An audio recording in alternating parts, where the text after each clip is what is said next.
On BBC Two now, Alan Frank has an almost illogical admiration for Mr. Spock.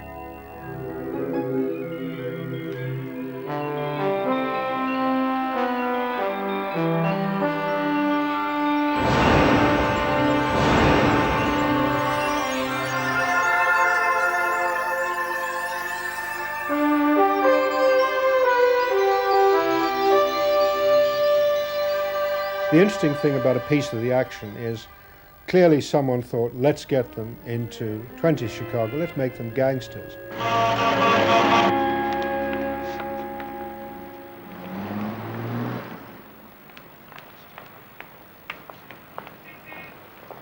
Fascinating. It's not just like a traditional time travel thing where they find themselves in Chicago in the 20s. This is a mutant civilization.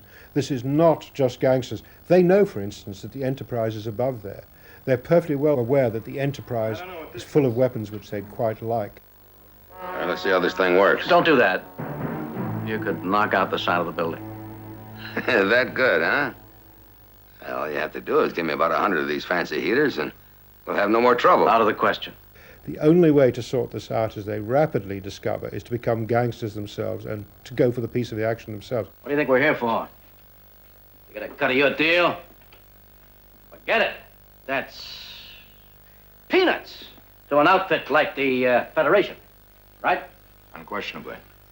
Right. Right. Spock, resplendent in a brown pinstripe suit, carrying a gat.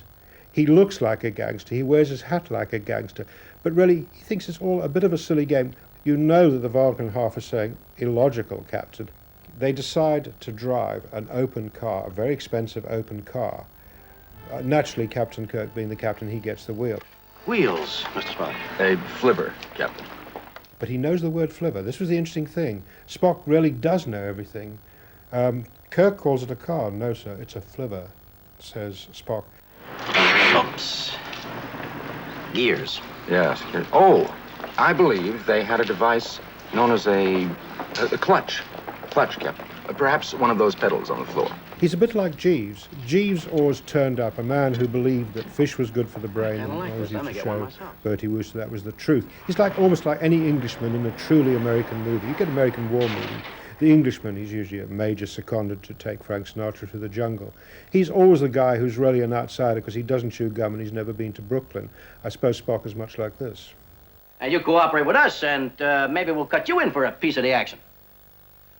A minuscule, a very small piece. He lives in a world of his own. Because he's not entirely human, he's only half human, his mum, I think, was a librarian, he says in one episode. He understands that humans have these odd emotions, they just don't affect him. But it's the alien side which makes him interesting, melded with the human side. His father, Sarek, who turns up in several episodes and several movies, is a bore. You know that if you fell among Vulcans, it would be like Radio 3 on an off day. But the combination of human and alien just makes Spock different. He's the one you want to talk. He's the one you want to hear. And when he is forced, as he is in various episodes, to do things that are un-Spock-like, illogical, the humour arises not because he's doing pratfalls, because he doesn't, not because he's making jokes, he doesn't, but because he genuinely doesn't understand what on earth Earthlings are up to. What's in it for me? What do you want? A piece of the action. You do not even know what the action is going to be. I figure it's got to be a thick percentage, or you wouldn't be trying to hit Crackle. Logical. The interesting thing about Star Trek, and I think probably what Roddenberry thought, was if the characters are interesting, if people know that in the 23rd century, people are going to matter, not gadgets, not even aliens, then it's going to be worthwhile getting there.